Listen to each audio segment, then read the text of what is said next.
Hello বন্ধুরা, এই দেখো আমি খাবার খেতে বসে পড়েছি। আজকে 3টে বেজেই গিয়েছে, সবারই খাওয়া দাওয়া সারা। এ দেখো আমার খাবারে আছে ওই যে পাঁচমিশালি মূলো, আলু, পটল, ডাঁটা, সোয়াবিন দিয়ে একটা তরকারি, এই যে লাল লাল ঝাল ঝাল খাসির মাংসের ঝোল, আর পকোড়া কারি, বেসনের বড়ার কারি, আর এটা হচ্ছে মিষ্টি দই। এই হচ্ছে বন্ধুরা আজকের খাওয়া দাওয়া।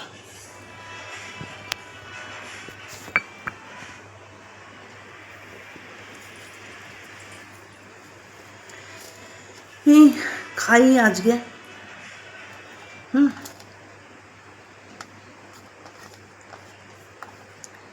ফার্স্টে সোয়াবিন দিয়ে খাই।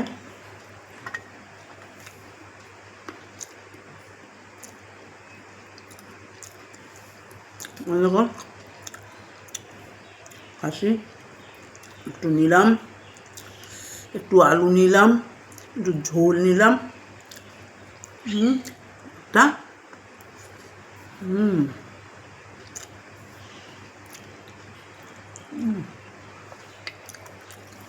হবে কারি। কারি খেতে বন্ধুরা হেভি টেস্টি। আর এই দেখো ডাঁটা, ফেমাস খাবার।